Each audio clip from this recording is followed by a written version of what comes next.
नमस्कार है मित्राणी। आप सबका एक बार फिर से हार्दिक स्वागत है हमारे YouTube चैनल संस्कृत स्पर्श में। आई होप आप सब स्वस्थ होंगे और मस्त होंगे।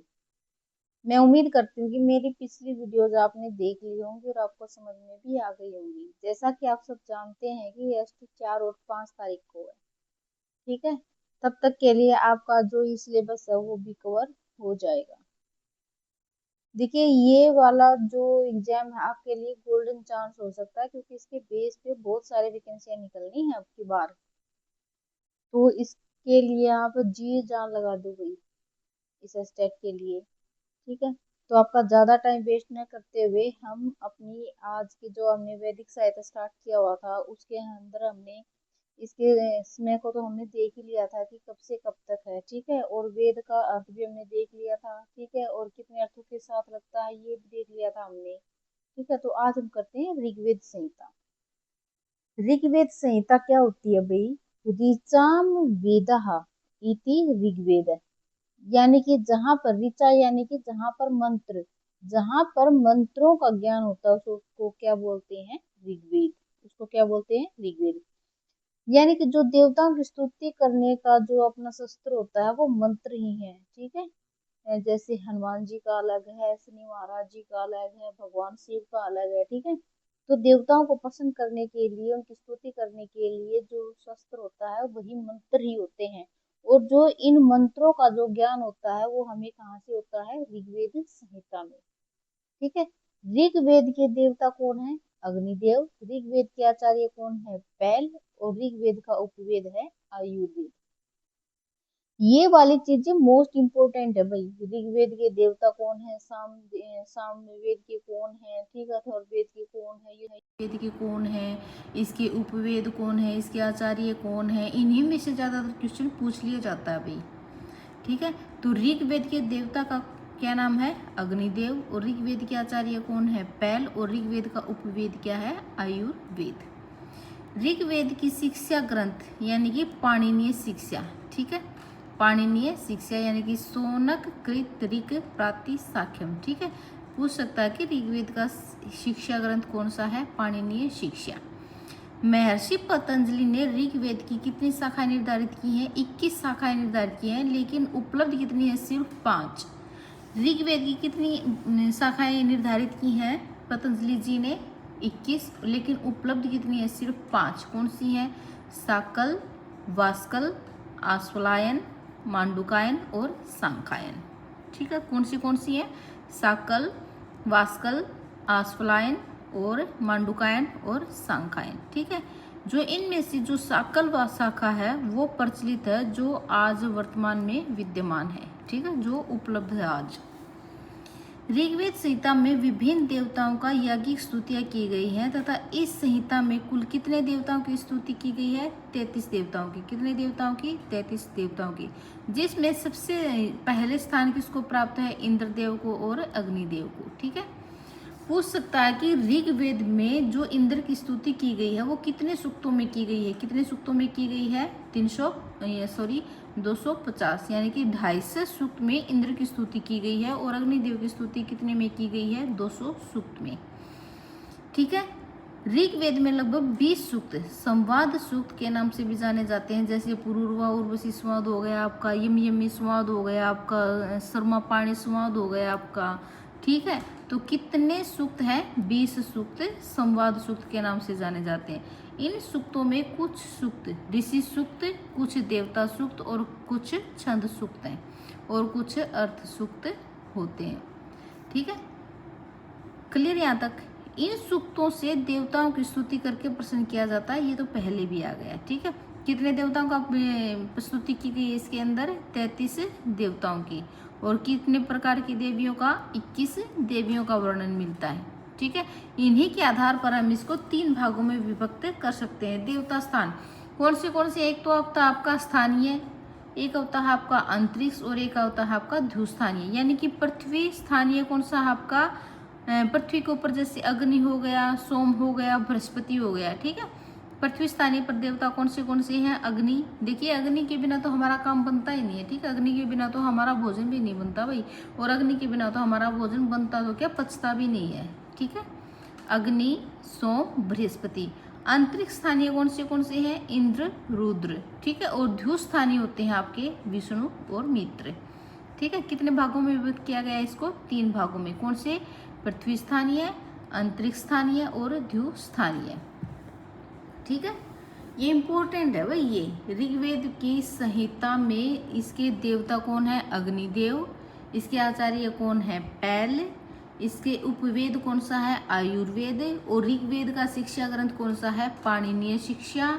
और ऋग्वेद में कितनी शाखाएं निर्धारित पतंजलि ने कितनी बताई हैं? 21, लेकिन उपलब्ध कितनी है? सिर्फ और सिर्फ 5। कौन सी? साकल, वास्कल, आश्वालायन, मंडुकायन और संखायन, ठीक है।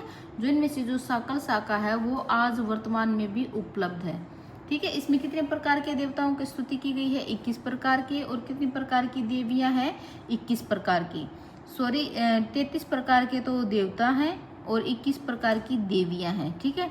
इसमें इंद्र की पूजा कितने सूक्तों में की गई है? 250 सूक्तों में। और अग्निदेव की स्तुति कितने में की गई है? 200 सूक्त में, ठीक है। और कितने सूक्त संवाद हैं? 20। जैसे कि यमी संवाद हो गया, आपका पुरूरवा उर्वशी संवाद हो गया, शर्मापणी संवाद हो गया, ठीक है। क्लियर यहाँ तक? और देवताओं को कितने भागों में विभक्त किया गया है? 3। कौन सी? पृथ्वी स्थानीय, अंतरिक्ष स्थानीय और द्यू स्थानीय, ठीक है ना। ऋग्वेद के पुरोहित कौन होते हैं? होता। ऋग्वेद के पुरोहित कौन है? होता। ऋग्वेद की विषय वस्तु को 2 भागों में विभक्त किया गया है। 2 क्रम कौन से हैं? मंडल क्रम और अष्टक क्रम। कौन से क्रम है? मंडल क्रम और अष्टक क्रम। मंडल क्रम, ऋग्वेद में कितने मंडल है? 10। इंपॉर्टेंट है भाई।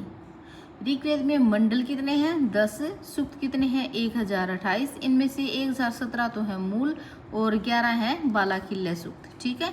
और 85 अनुवाक है तथा 10,580 इसका चौथा क्या है? ये मंत्र है, ठीक है। पूछ सकता है भाई ये 10,580 1/4 कितने हैं? मंत्र हैं इसके अंदर, ठीक है। मंडल क्रम में ऋषियों का स्थान प्रतिनिधि के रूप में गिना जाता था। प्रत्येक मंडल का यानी कि एक ऋषि होता है, एक प्रतिनिधि ऋषि होता है। इसको हम एक ट्रिक से याद कर सकते हैं। कितने मंडल हैं टोटल? 10। और 10 मंडल के ऋषि हैं। और ये ऋषि पूछ सकता है एग्जाम में, ठीक है। प्रथम मंडल के ऋषि कौन है? दृक्तमा। इसकी एक ट्रिक है, दिग्री विवा अभाव कसोका। आप बोल सकते हैं मेरे साथ, दिग्री विवा अभाव कसोका। दी से दृक्तमा, ग्री से गृत्समद, वी से विश्वामित्र, वा से वामदेव, ऐ से अत्रि, भा से भारद्वाज, वै से वशिष्ठ, कै से कर्णमेध्य, सो से सोमदेव और का से कामदेव, ठीक है। 10 मंडल हैं इसके अंदर। प्रथम, द्वितीय, तृतीय, चतुर्थ, इस प्रकार से आपके कितने मंडल हैं? 10।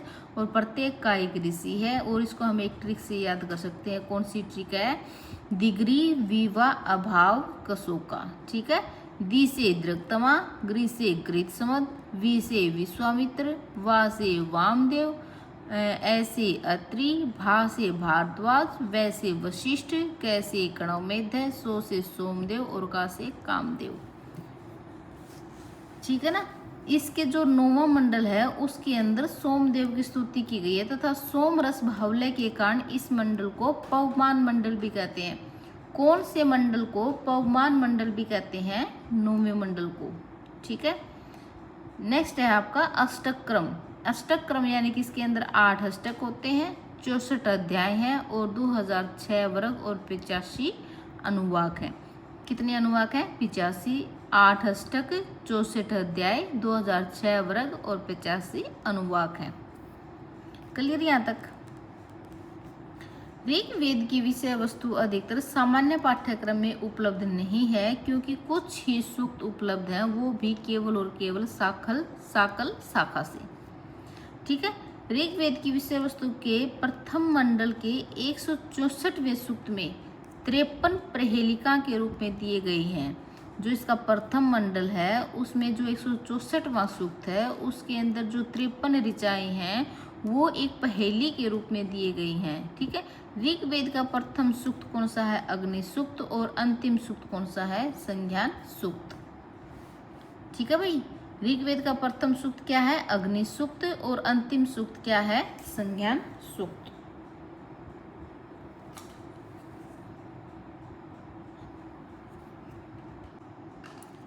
तो फिर यहाँ तक क्लियर है भाई। ऋग्वेद का प्रथम मंत्र कौन सा है? अग्निमीळे पुरोहितम।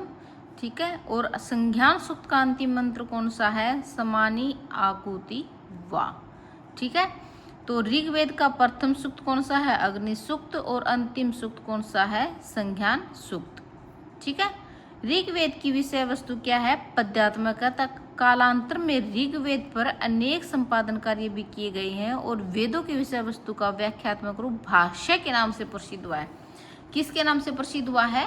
भाष्य के नाम से। जो ऋग्वेद की विषय वस्तु है वो क्या है? पद्यात्मक है। पूछ सकता है कि गद्यात्मक है या फिर पद्यात्मक है। ठीक है।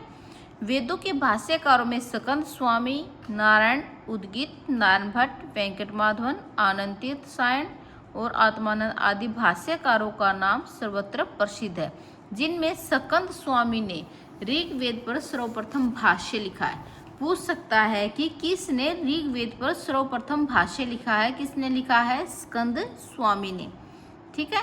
और मैक्स मुलर ने ऋग्वेद का संपादन कार्य किया है। ठीक है। और इसका संपादन कार्य किसने किया है? मैक्स मुलर ने। किसने? मैक्स मुलर ने। ठीक है भाई, यहाँ तक।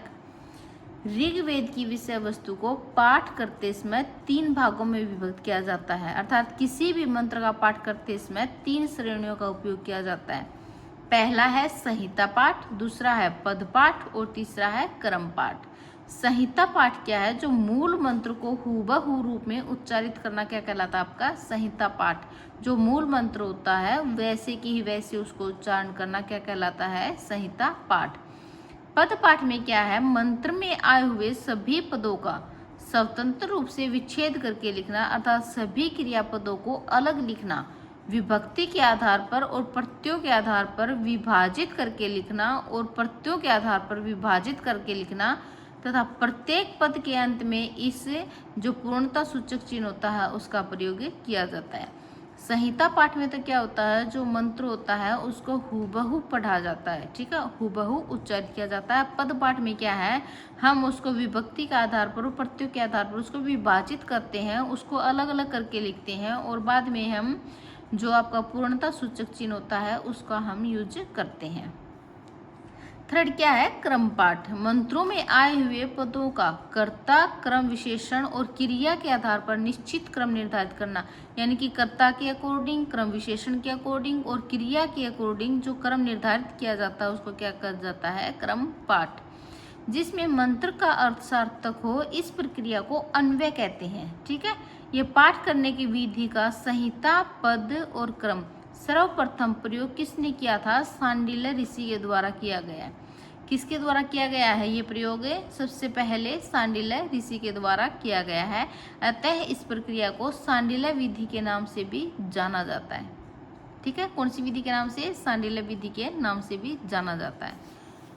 इस वैदिक मंत्र पाठ अध्ययन की प्रक्रिया में 8 विकृतियां भी हैं, अर्थात जो पाठ विकृति होती है वो कितने प्रकार की है? इसके अंदर 8 प्रकार की है। कौन सी? जटा, माला, शिखा, रेखा, रथ, ध्वज, दंड और धन। ठीक है। इन जो 8 विकृतियां होती हैं इनका प्रयोग केवल मंत्र के अध्ययन के समय ही किया जाता है। ठीक है भाई, नोट हम देख लेते हैं इसका। ऋग्वेद की विषय वस्तु पर अनेक विचार और मत, भाष्य व संपादन के विषय दिए गए हैं, परंतु प्रामाणिक मत यह है कि ऋग्वेद का सर्वप्रथम संपादन किसने किया है? मैक्स मुलर ने किया है। और ऋग्वेद की सबसे पहले भाष्य प्रक्रिया किसने की है? स्कंद स्वामी ने की है। ये हम अभी पढ़ के भी आए हैं। सबसे पहले संपादन तो किसने किया है? मैक्स मुलर ने। और सबसे पहले भाष्य प्रक्रिया किसने की है? स्कंद स्वामी ने। ठीक है। तथा भाष्य का संपादन किसने किया है? वेंकट माधव ने। ठीक है। और चारों वेदों की व्याख्या किसने की है? आचार्य सायण ने की है। चारों जो वेद हैं उनकी व्याख्या यानी कि जो उनकी भाष्य है वो किसके द्वारा रचित है? आचार्य सायण के द्वारा। क्लियर है भाई यहाँ तक? तो आज हमने कर लिया है अपना ऋग्वेद संहिता, कल हम करेंगे यजुर्वेद संहिता। ठीक है। अगर आपको लगता है कि मेरी वीडियोस आपके लिए हेल्पफुल हैं और एग्जाम ओरिएंटेड हैं तो प्लीज़ मेरे चैनल को लाइक, शेयर और सब्सक्राइब जरूर कर दीजिए। तो फिर मिलते हैं कल अपने नेक्स्ट पार्ट के साथ, यजुर्वेद संहिता। तब तक के लिए आप सब अपना ध्यान रखना। धन्यवाद।